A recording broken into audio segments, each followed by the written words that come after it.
tiens, semer les bacs, c'est très important. Ne a ponke maula onawa. Quand tu veux, on l'a dit d'assez. Ma on ira mi beaucoup de Yesu kon. Amen. Yeah.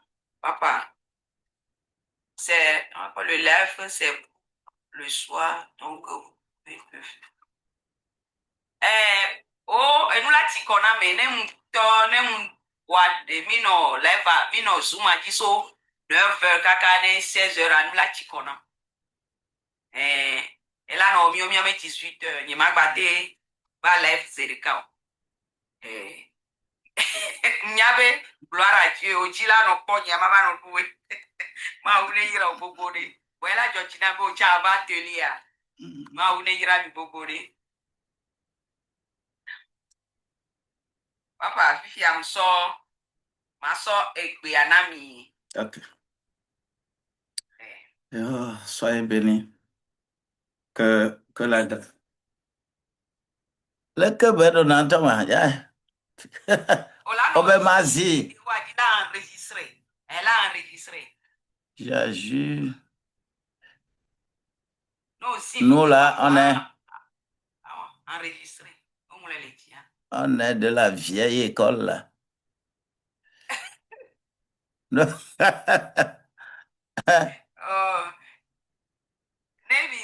J'ai appuyé sur l'écran, non?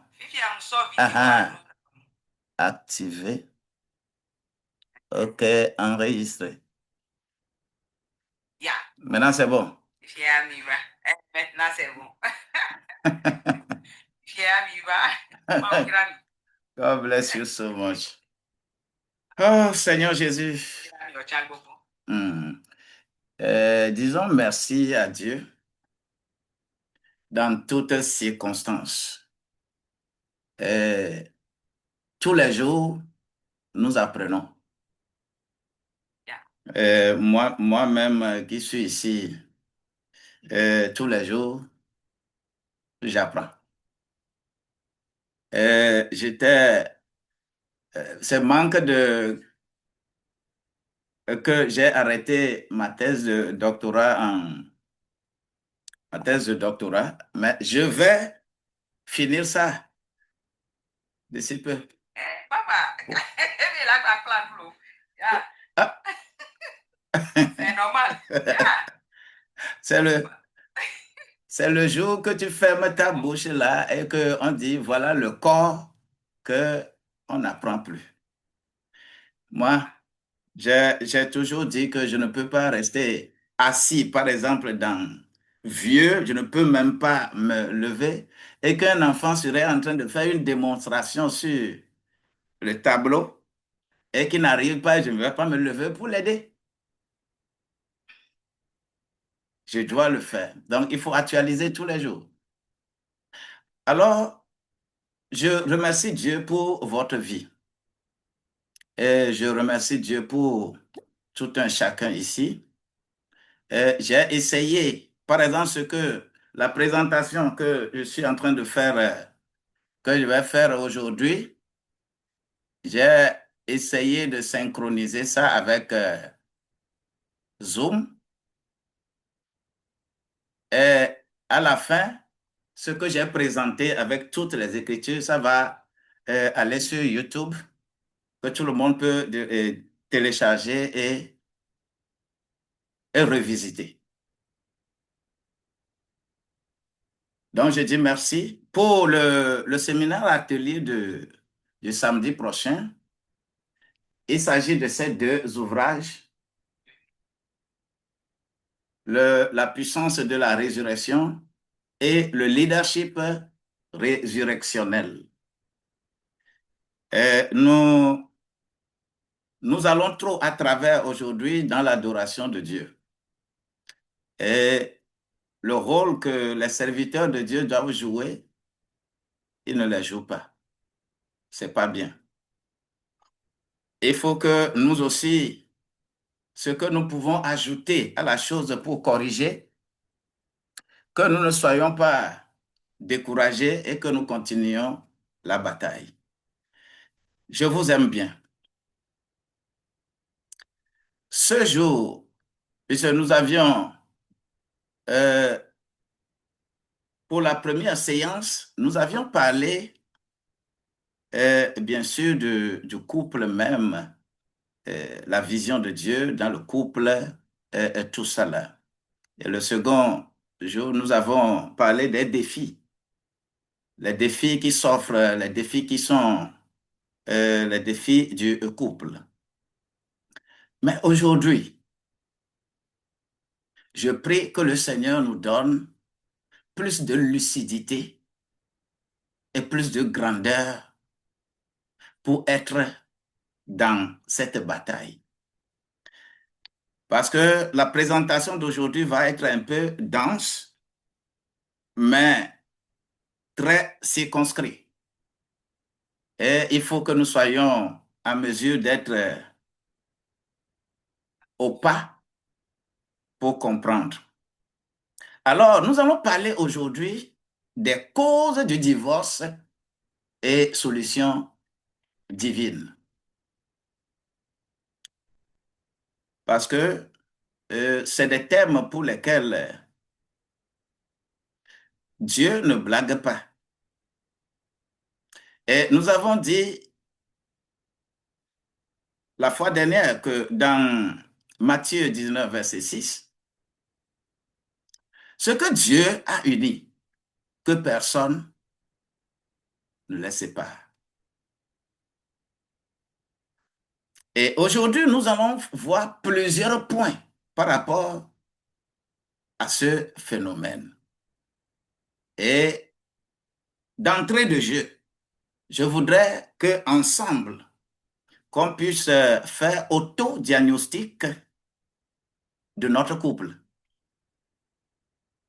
Avant de rentrer dans ce que nous allons dire, je voudrais qu'on fasse l'autodiagnostic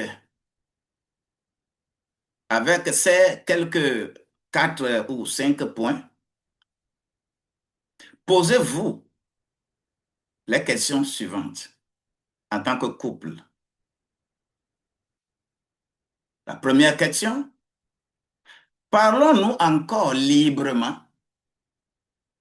Est-ce que entre nous deux, est-ce que nous parlons encore librement? Quelqu'un ne parle pas, il dit certaines choses que l'autre ne doit pas écouter.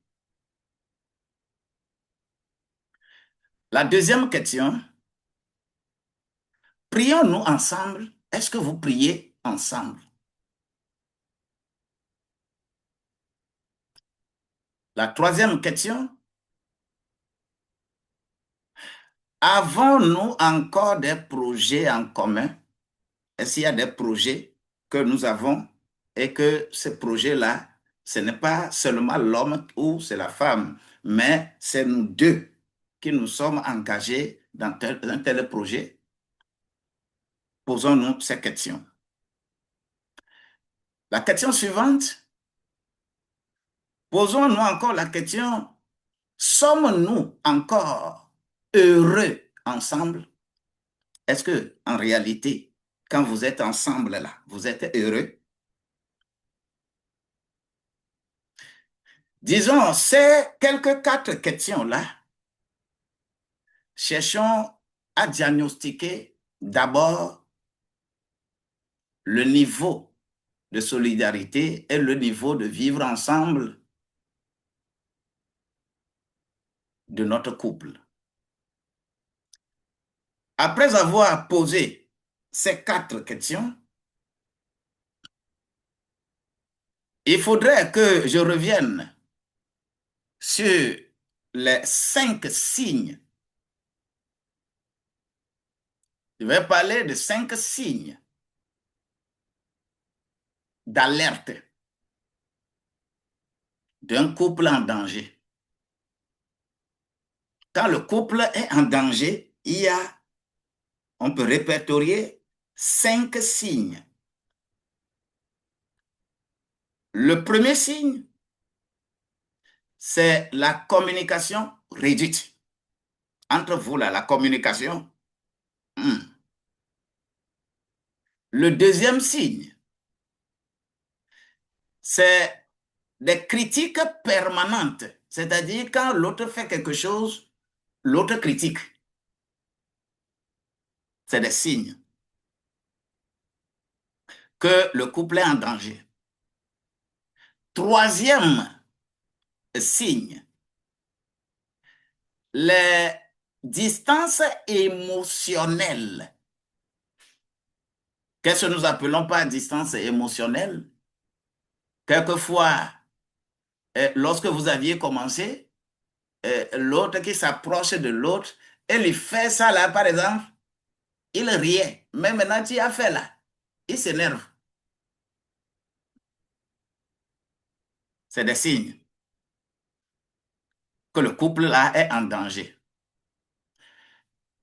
Encore, le cinquième signe, absence de vie spirituelle, qui est un véritable pilier. En quoi l'absence de vie spirituelle? Euh, il y a des relâchements. Allons à l'église. Oh bon, non, il m'en va. Ce sont des signes dangereux. Des signes comme quoi le couple là est en danger. Souvent, ce n'est pas apparent. Vous n'allez pas réaliser ça tôt, mais c'est des choses comme ça que vous pouvez commencer à réfléchir. Ce que nous devons dire dans ce contexte, c'est que le divorce souvent est émotionnel.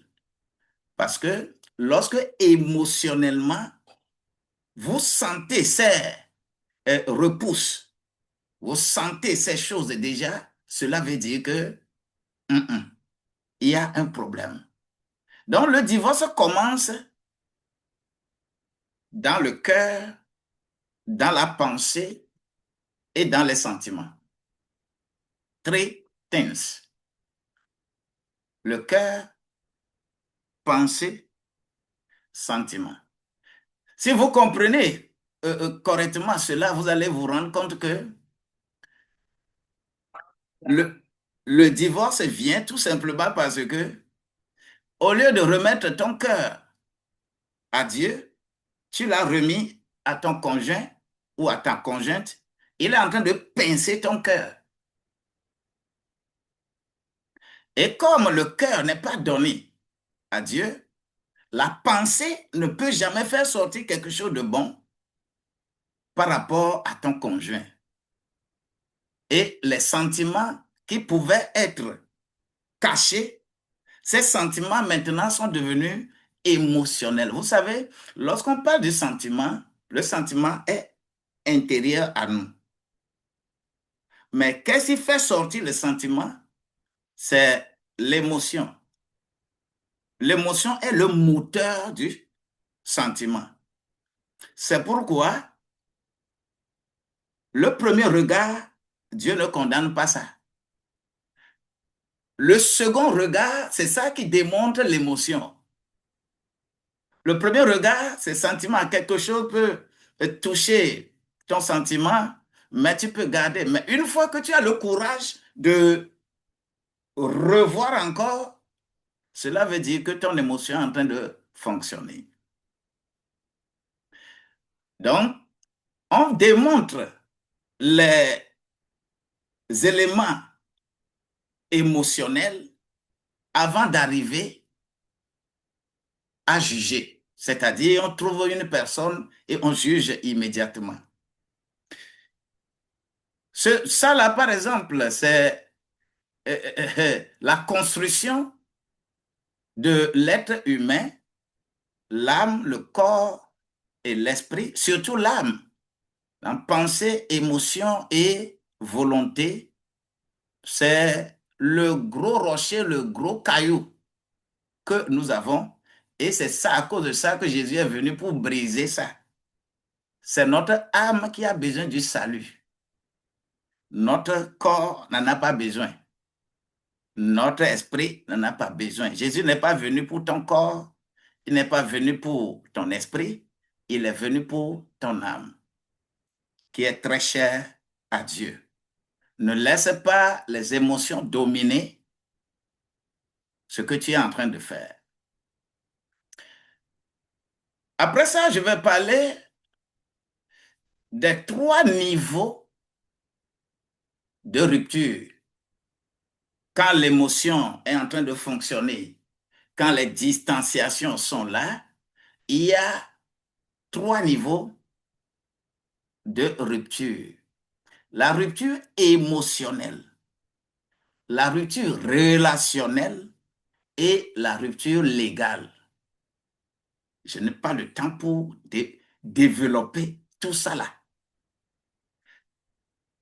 Sinon, on va s'arrêter seulement là-bas. C'est pas bien. Rupture émotionnelle, rupture relationnelle et rupture légale. Quand ces 3 niveaux commencent à fonctionner, ce sont de véritables alertes pour que nous soyons conscients que notre couple est en danger. Ce que Satan attaque dans le couple, parce que nous avons besoin, parce que tout ce que nous sommes en train de dire, il y a l'œuvre de l'ennemi aussi qui est dedans. Qu'est-ce que Satan attaque dans le couple?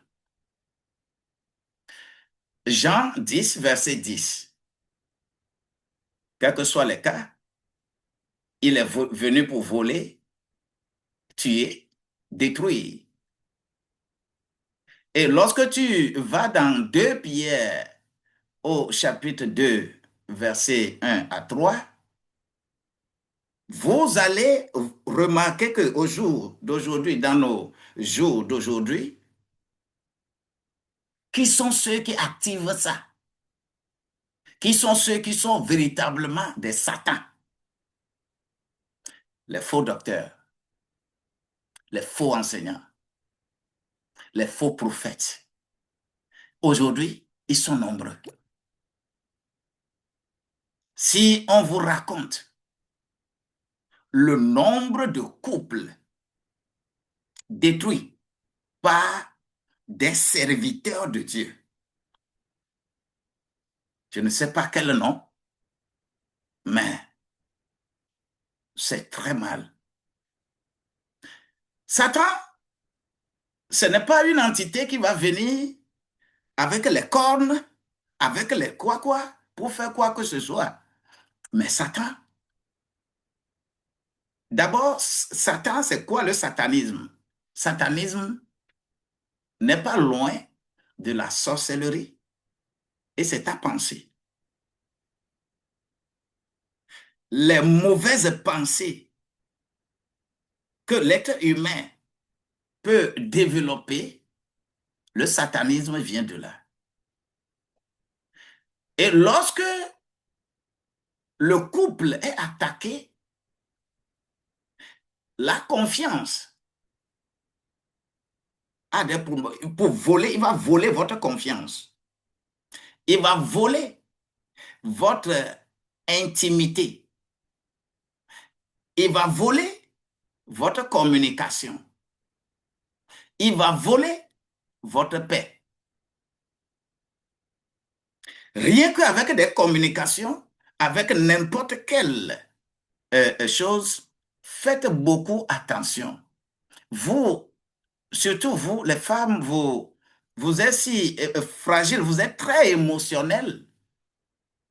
Quiconque commence à prier, quiconque commence à prier, les gens tombent, ils prophétisent, ils font tout là. Mi konangbe, mi mbatem, buna tame wuna, nous kele jolonku menami. C'est un peu difficile. Faisons beaucoup attention. Il est à l'œuvre tout le temps. Nous aussi, nous devons prendre nos gardes. Soyons sobres. Alors, ce que je dois encore parler ici, c'est les trois piliers du couple. Lorsque vous avez tous ces éléments, manque de confiance, le divorce émotionnel, Satan qui vient voler quoi que ce soit, que le couple puisse avoir ces trois piliers toujours allumés. Le premier pilier, c'est Dieu, en qui vous avez confiance. C'est Dieu. Le deuxième pilier, c'est l'amour. Parce que celui qui est de Dieu, il aime. Celui qui n'est pas de Dieu, il ne peut pas aimer. Et le troisième pilier, c'est la confiance. Tout couple solide développe ces trois piliers. Dieu d'abord, l'amour après, et la confiance vient. Et quand c'est comme ça, tout ce que nous avons dit, si tu es réellement de Dieu, personne ne peut te tromper. No one. Personne ne peut venir parler sa langue mielleuse là pour te détourner de la foi. Ce qui veut dire que je vais parler rapidement de ces trois choses dont je viens d'énumérer. C'est quoi la confiance? La confiance est le capital du mariage. Qu'est-ce qu'on appelle le capital? La confiance. Et adjotiwa. Adjoti. Quand tu, quand tu veux faire le commerce, tu veux faire des affaires. Adjotiwa. Pour le mariage, c'est la confiance. Il ne faut pas détruire ton capital. La confiance, c'est quoi? C'est la confiance qui prend des années à construire. On ne peut pas faire confiance un jour, 2 jours. La vie que tu mènes envers l'autre, c'est ça qui crée confiance. Tu ne peux pas rencontrer quelqu'un un seul jour et que tu as confiance totale. Lorsque vous vivez au jour le jour, la confiance est un capital qui se multiplie. Comme quand nous faisons la comptabilité, en fin d'année, quand nous faisons le bilan, il y a le bénéfice, on ajoute un peu au capital, les réserves au capital. C'est ça. Chaque année que nous vivons, nos comportements, notre vie, ça doit augmenter notre capital, qui est confiance. Je prie que le capital du foyer de quelqu'un augmente chaque année. Je prie la manière dont le capital de mon foyer augmente, augmente. Des hauts et des bas, on en a eu, hein? Mais ça augmente, ça augmente, ça augmente tous les jours. Que cela te soit aussi la même chose. Je prie pour que peut-être ce capital peut être réduit. Mais attention, quand ça se réduit, cela veut dire que confiance n'y est plus. Et tu perds un peu confiance. C'est dangereux. Mais ce capital, moindre chose peut s'écrouler. Depuis là, c'est comme ça, tu te comportes. C'est compliqué, hein? Il y a des maris qui meurent, qui ne sont plus, et que le notaire convoque son épouse pour le testament et on retrouve autre femme aussi. Pendant toute la vie de ce mari, ils vont au service ensemble. À midi, ils ne reviennent pas. C'est le soir, ils reviennent ensemble avec le même véhicule. Mais l'homme, hey, chaque midi, là, c'est la deuxième femme. Et que la première femme ne sait pas. Et cette deuxième femme, son fils aîné avait 17 ans. Avec deux autres. Vous imaginez si cette femme, malgré que le matin, ils vont au service ensemble, le soir, ils reviennent ensemble, elle ne pouvait en aucun cas imaginer qu'il y a une deuxième femme quelque part. Mais c'est chose faite. Si elle pouvait apprendre ça avant que l'homme ne soit plus, vous pensez à quel niveau cette confiance-là se dégraderait?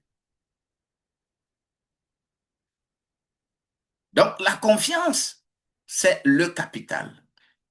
Quand la confiance est blessée, conséquence, c'est qu'il y a les suspicions, il y a la jalousie, il y a le contrôle excessif. Quand l'autre prend le téléphone, ah, c'est avec qui? C'est avec qui il parle? C'est avec qui elle parle? Chaque fois, on peut prendre le téléphone, chercher à fouiller. Parce que quoi? Confiance là, ça n'exclut pas le contrôle. On va te dire ça. Mais en matière de couple, c'est dangereux. Cette peur-là, que le Seigneur nous épargne. Deuxième chose, le respect. Lorsque le respect dans la famille, dans le couple, le respect, c'est qu'est-ce qu'on appelle, si la confiance est le capital, le respect c'est quoi? C'est l'oxygène du couple. Le capital, c'est la confiance. Le respect, c'est l'oxygène. Imaginez un corps humain dans lequel il n'y a plus d'oxygène.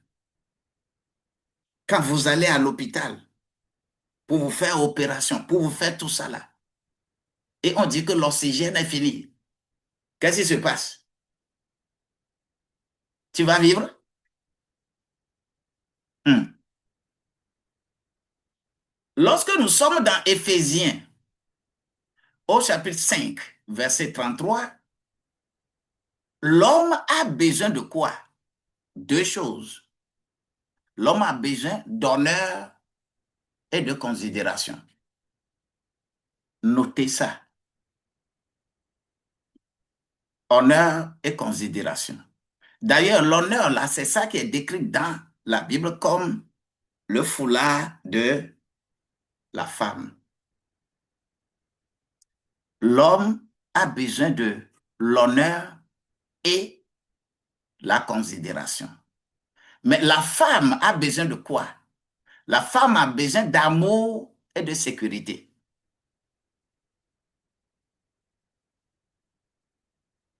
Quand envers l'homme, l'honneur et la considération ne sont plus de mise, il y a problème. Pour la femme, quand la femme n'est plus assurée, qu'elle est aimée, qu'elle est en sécurité, à souper, on le sécuriser, tu as des problèmes. Donc, ces deux choses, il faut les prendre au sérieux. Et si je prends ces choses au sérieux, lorsqu'il y a manque de respect, On parle de l'humiliation publique. Quand on veut parler, l'homme regarde les choses.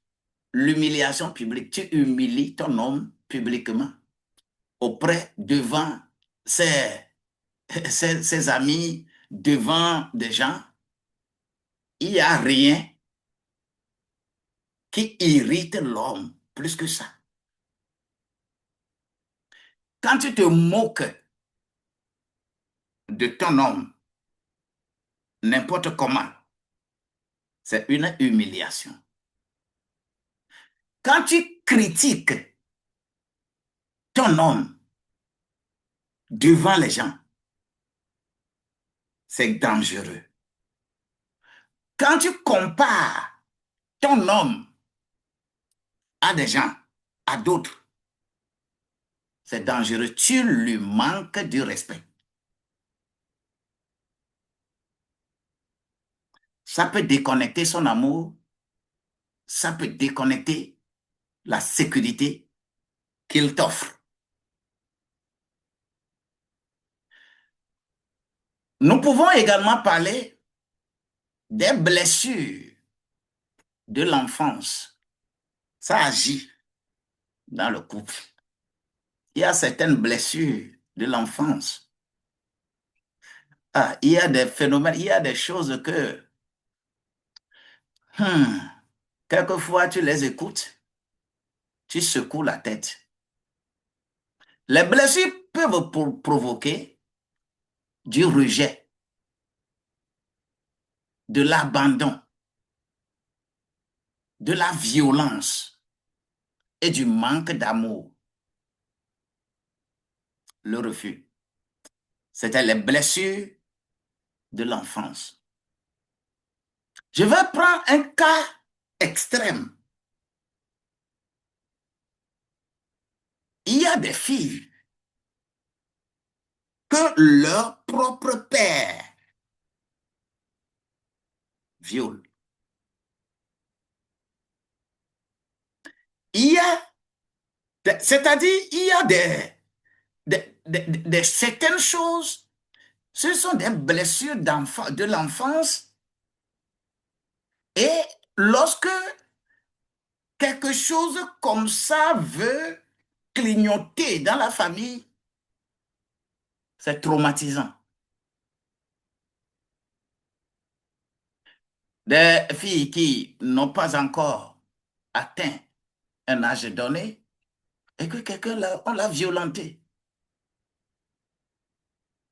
Ces cas-là sont si nombreux qui provoquent des divorces, puisque ça crée des suspicions.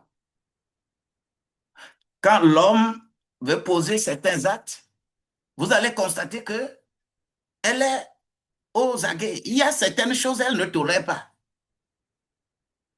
Les blessures de l'enfance. Mais c'est difficile. Ce sont des choses difficiles à dire à ton conjoint. Comment tu vas te marier à un homme et tu lui dis que ton papa, par exemple, t'a violenté? Est-ce que tu peux? Mais ça ronge. Quelquefois, on reçoit certains couples lorsque séparément, vous parlez, vous parlez, vous parlez. Il y a des choses terribles qu'on écoute. Mais comment gérer ça? On arrive à gérer. Le Seigneur nous aide. Je prie que toute blessure de l'enfance qui a créé quelque chose en toi, en une femme, ce n'est pas seulement femme, les garçons aussi sont victimes. Je prie que le Seigneur fasse l'opération de cette blessure-là et mette fin à des suspicions au nom de Jésus-Christ. Maintenant, je vais parler de quand le passé gouverne le présent. Dans un couple, de temps en temps, le passé peut gouverner le présent, toujours à travers les blessures. Puisque une personne blessée interprète mal des actions. Une personne blessée réagit excessivement lorsqu'il s'agit de certaines choses. Une personne blessée attaque pour se protéger. Et quand cette situation se présente dans le couple, cela veut dire que le passé est en train de gouverner le présent. La blessure que tu portes, c'est à cause de cela que quand on te dit certaines choses, tu l'interprètes d'une autre manière. Vous savez, je disais quelque chose ici la fois dernière. Lorsque quelqu'un a problème, sérieux problème, et que moi, je n'ai pas de l'argent, mais c'est l'argent qu'il faut utiliser pour résoudre le problème. Et j'ai fait tout et tout pour me sacrifier, pour aller prendre du crédit quelque part pour venir lui donner. Et quand je suis arrivé, je lui ai dit que, ah, vraiment, je n'en ai pas. Mais ça là, maintenant, là, vraiment, c'est que je me suis sacrifié beaucoup pour te trouver ça. Ce que j'ai dit là, la personne est partie ailleurs que dit que je veux le prendre pour faire sacrifice. Comme moi-même, je l'ai dit, que je veux, mais c'est Dieu qui l'a aimé. Sinon, ça ne peut pas sortir de ma propre bouche que je veux le sacrifier. Je veux le prendre pour faire sacrifice. Mais comment expliquer une telle réaction si une telle personne n'a pas un passé lié à des trucs comme ça? C'est difficile. Nous avons à parler du pouvoir du pardon. Donc, lorsque nous avons les situations comme ça, notre prière, il faut que nous ayons le pouvoir du pardon. Colossiens au chapitre 3, verset 13. Quel que soit le cas, le pardon, ça libère. Le pardon, ça guérit. Le pardon, ça restaure. Si vous pouvez avoir la culture du pardon, ça peut effacer toutes ces blessures dont il est question. Mais si vous n'avez pas la culture du pardon, le pardon est un pouvoir, est une puissance que nous devons utiliser dans le couple. Mais attention, ce que le pardon n'est pas. Il y a des gens qui ouvrent la bouche, oh, j'ai pardonné. Mais ils n'ont rien pardonné. Ils vont dire ça tout simplement pour trouver des failles, pour qu'on te retourne la balle. Le pardon ne veut pas dire que tu as oublié. Il y a des choses dans notre vie. Il faut faire attention. Le pardon ne veut pas dire ce n'est pas oublier. Le pardon, ce n'est pas excuser. Le pardon, ce n'est pas chercher à justifier. Le pardon, c'est plutôt relâcher la dette émotionnelle. Et écrivez ça là quelque part. Nous allons parler de quelques 3 dettes.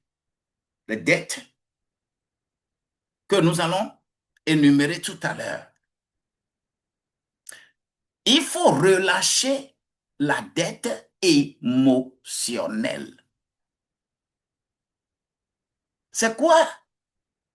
La dette émotionnelle, c'est une dette morale, hein?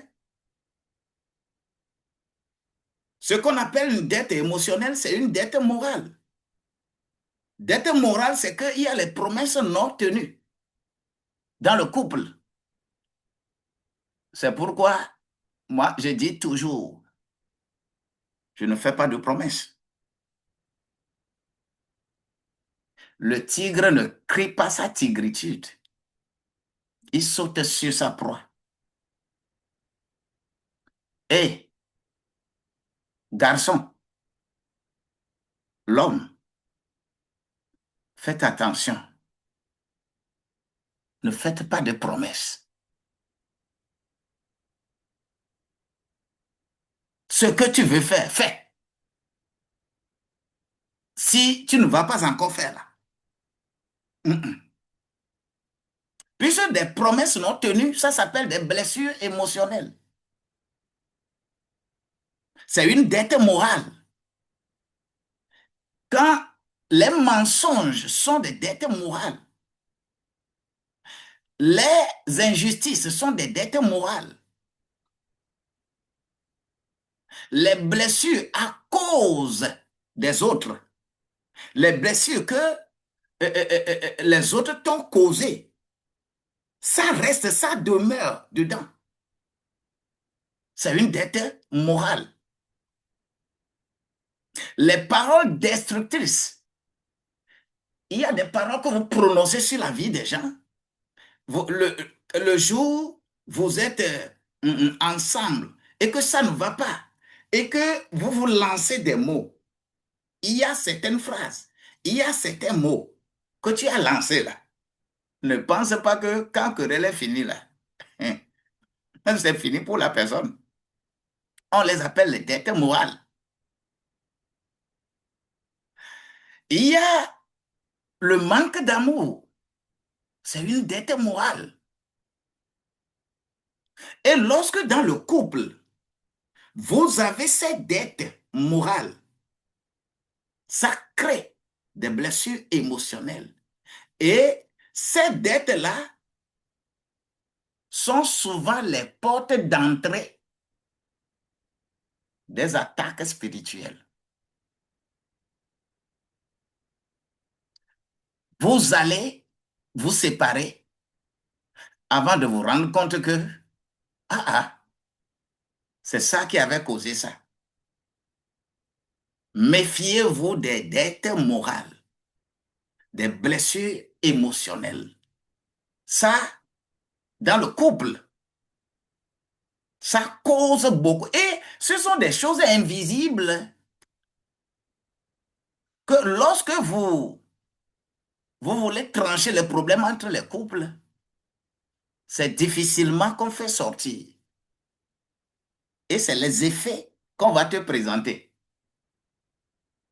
Ce qui fait que personne ne peut régler le problème de couple de personnes. Il faut les aider à régler leurs propres problèmes. Je fais maintenant le rappel des dettes d'idolâtrie. Il y a aussi ça. Qu'est-ce qu'on appelle les dettes d'idolâtrie? Certaines familles là, portent des dettes d'idolâtrie. Les dettes d'injustice. Un soudo, nyondo, eplo le vaudou boy. Mais on te cache. Il y a certaines cérémonies qu'on doit faire à certains hommes, à certaines femmes, qu'on n'a pas fait. Mais sur la lignée. Et quand on ne fait pas ça, en réalité, c'est des effets. Dans l'ordinaire comme ça, vous pensez que quand tu viens, et tu te donnes à Christ. Ou à partir d'aujourd'hui, je me donne à Christ. Et comme les gens le disent que aujourd'hui tu te donnes à Christ, c'est fini. C'est un travail qu'il faut faire sur ta vie. Mais si tu ne découvres pas ça pour travailler pour ça, là, on les appelle des dettes d'idolâtrie. Il y a les dettes d'injustice. Il y a les dettes de sang. Il y a les dettes de division. Il y a les dettes d'abandon de l'alliance diverse, des alliances diverses. Ce sont des trucs, des causes invisibles qui créent problème. Vous n'allez pas savoir.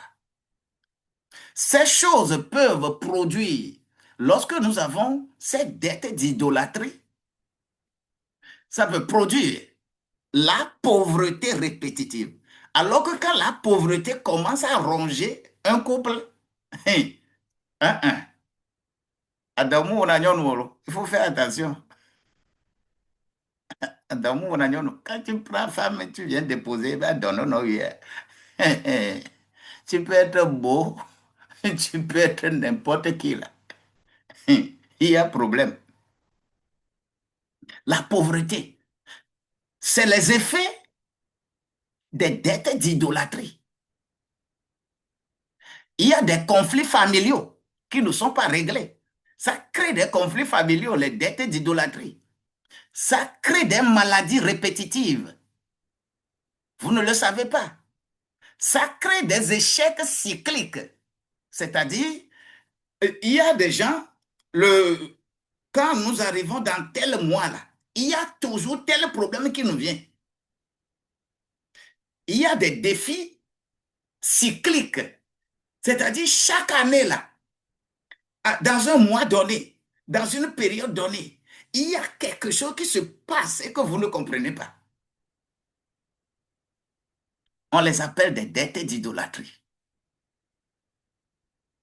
Et cela, ce sont les effets des dettes d'idolâtrie. Ça peut rendre la famille stagnante, c'est-à-dire le couple n'évolue plus, devient stationnaire. Tout ce que vous faites, les gens vont dire qu'on ne comprend rien. Le couple doit travailler sur sa vie. Je vais rappeler également des dettes spirituelles. Satan tente toujours de maintenir des hommes dans des dettes spirituelles. Vous savez, je n'ai que pris 3 dettes ici, qui sont invisibles. Sinon, il y a plusieurs autres dettes qui créent. Et dettes que vous connaissez là, ces dettes financières que vous connaissez. Les dettes spirituelles, c'est les culpabilités. C'est les condamnations. Il y a des gens qui sont précondamnés. Quand tu regardes, lui là ne peut pas changer, il faut le laisser. Les peurs sont des dettes spirituelles. La servitude. Les gens sont devenus, tout cela sont des thèmes à développer séparément. Ce que nous faisons ce soir-là, c'est une formation d'une semaine. C'est compliqué. Alors, lorsqu'il y a ces dettes, toutes ces choses-là, cela constitue des pièges. Et aujourd'hui, nous ajoutons un autre piège, le piège des réseaux sociaux. TikTok, Facebook, ainsi de suite. Des pièges. Qu'est-ce que nous appelons pièges? Sur les réseaux sociaux aujourd'hui, c'est des systèmes de comparaison. Un homme qui revient, sa femme a vu quelque chose sur les réseaux sociaux et elle commence comparaison. Et vice-versa. Il y a des fantasmes.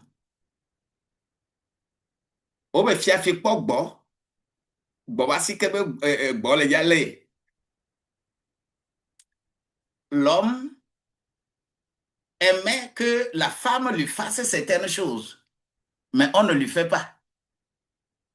La femme aimerait que l'homme lui fasse certaines choses. On se cache sous le couvert de l'hypocrisie chrétienne. Que nous là, et nous sommes chrétiens, on ne fait pas ça, on ne fait pas ça, on ne fait pas ça. Mais ça devient fantasme. C'est des choses que les gens, c'est-à-dire, en réalité, entre un couple, mari et femme, quel totem existe? Quel totem existe? C'est tout simplement ce qui est contraire à la morale, ce qui est contraire aux Écritures, au Saint-Esprit.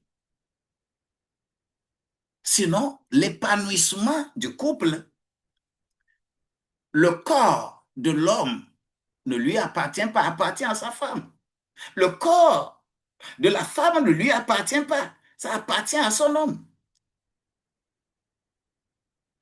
Des fantasmes, des infidélités émotionnelles. Vous savez ce qu'on appelle l'infidélité émotionnelle? Il y a certaines choses. On ne te fait pas ça à la maison. Mais quand tu sors, là, quand on fait la vie, non, non, caca. Et vous vous cachez sous un effet d'hypocrisie de, que vous-même vous appelez chrétien. Menez une vie digne, selon Dieu, selon le Saint-Esprit.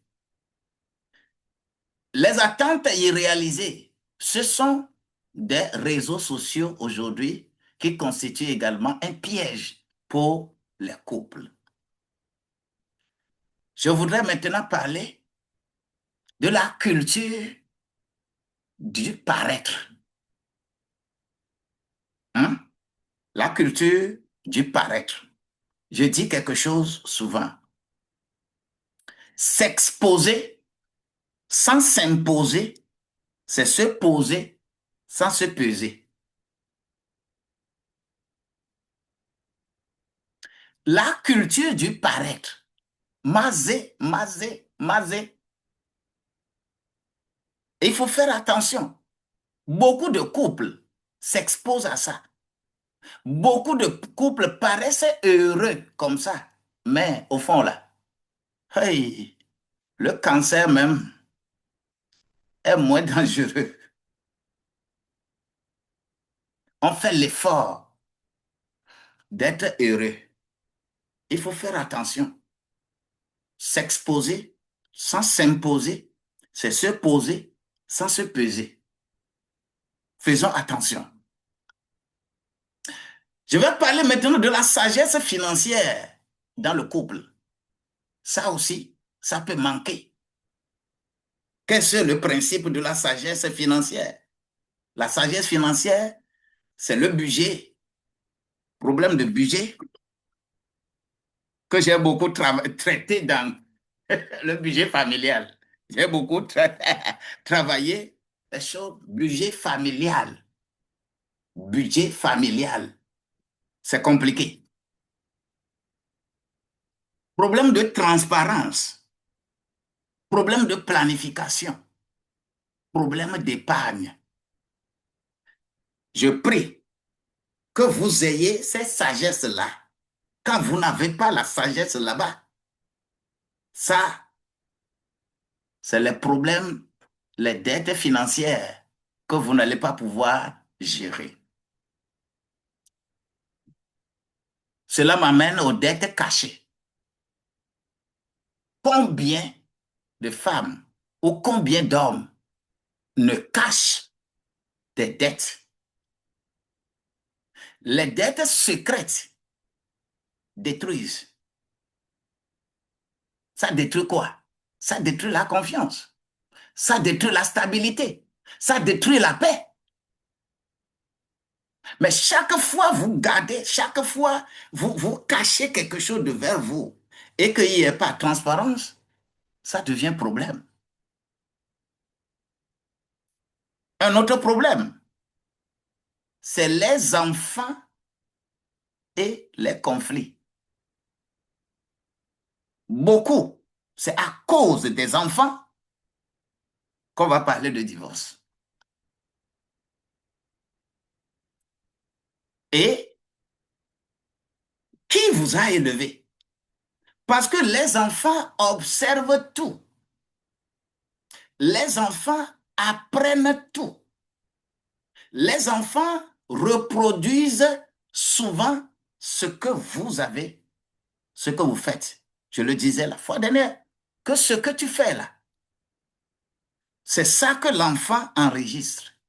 Ce n'est pas ce que tu lui dis.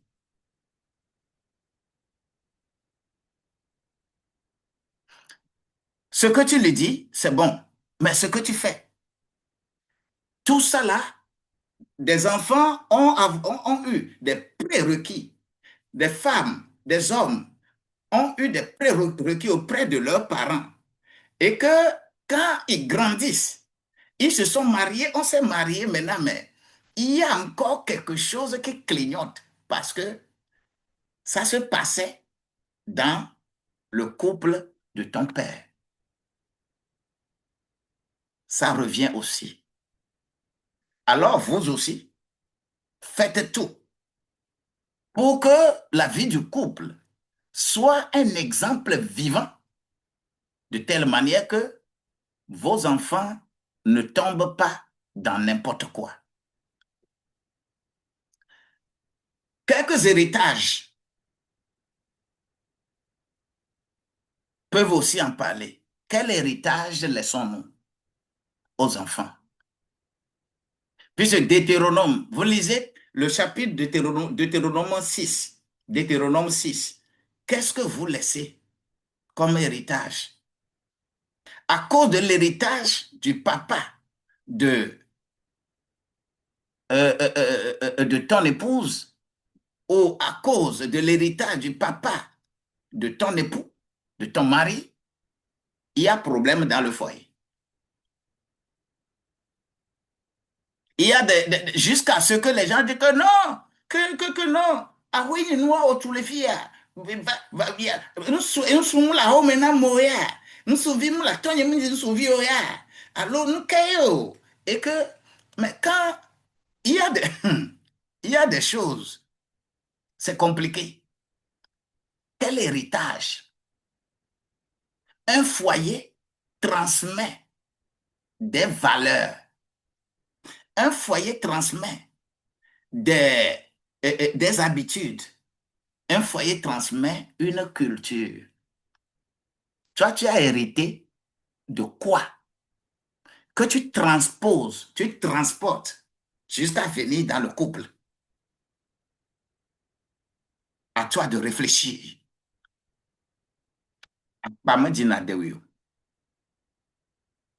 Mais il faudrait que ma racine change. Si nous sommes dans toutes ces présentations, quel est alors le rôle spirituel du mari? Le rôle spirituel du mari, lorsque je suis dans Éphésiens au chapitre 5, verset 25, c'est un rôle de leadership biblique que nous savons tous. On avait déjà parlé. Le rôle du mari, c'est de protéger, de servir et de guider. Protéger. Le leadership biblique protège, sert et guide. Il n'est pas dictateur pour créer des problèmes de divorce.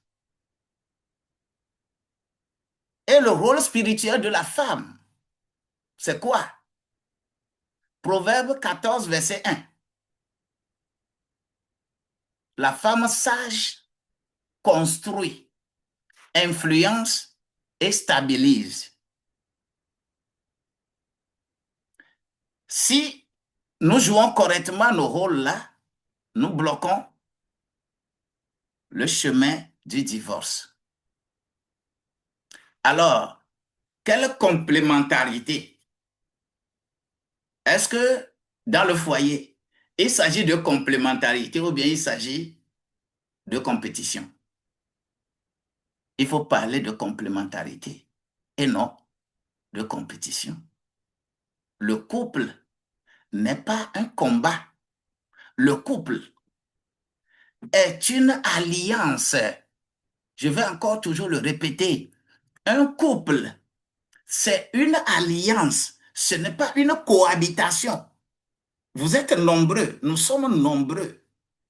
Quand vous tranchez les problèmes du couple, vous allez constater que ces gens-là, ils ne sont pas en alliance, mais ils sont en cohabitation.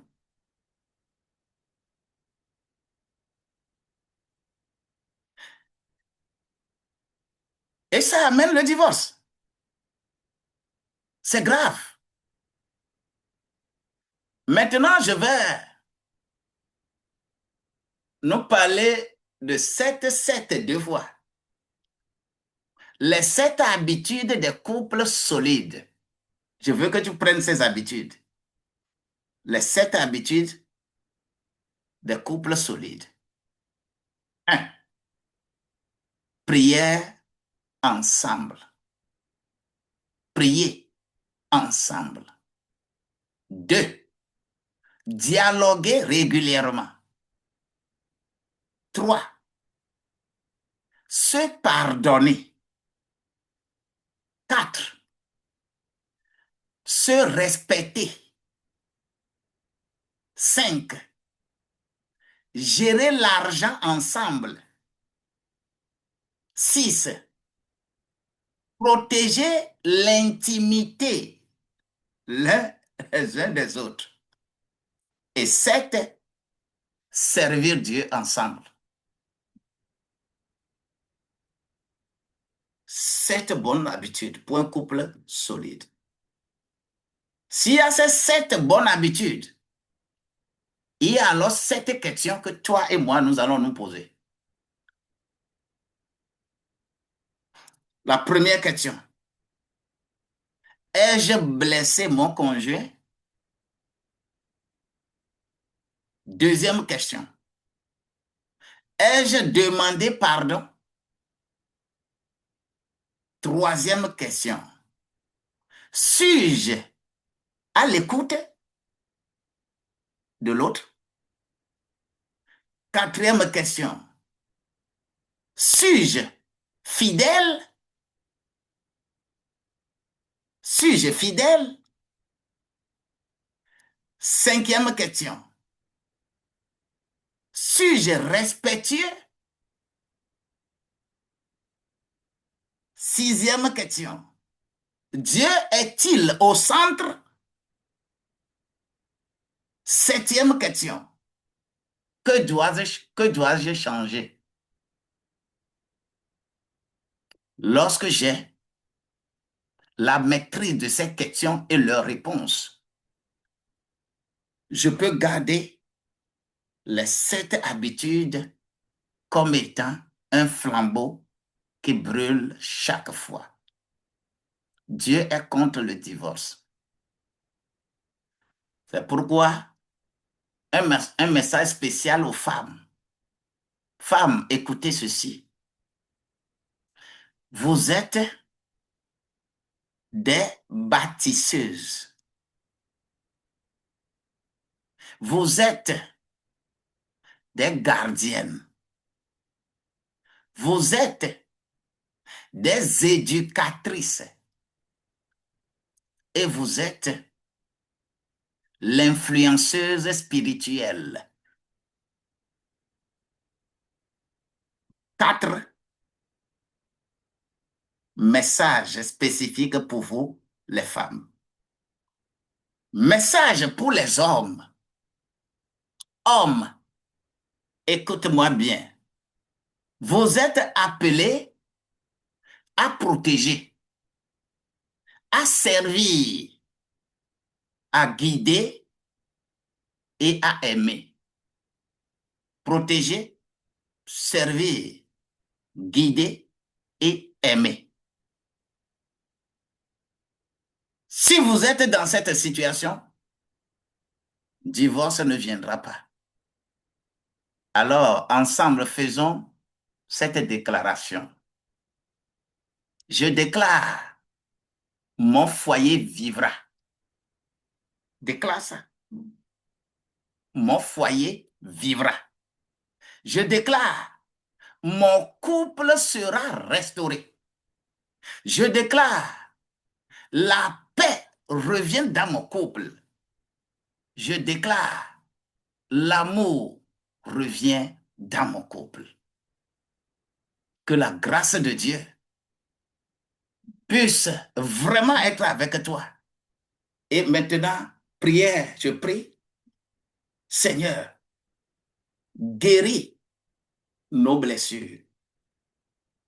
Seigneur, rétablis notre communication. Seigneur, restaure notre amour. Seigneur, au nom de Jésus-Christ, je scelle cette prière-là en toi. Que tout couple en danger soit restauré. Au nom de Jésus-Christ. Je vous aime bien.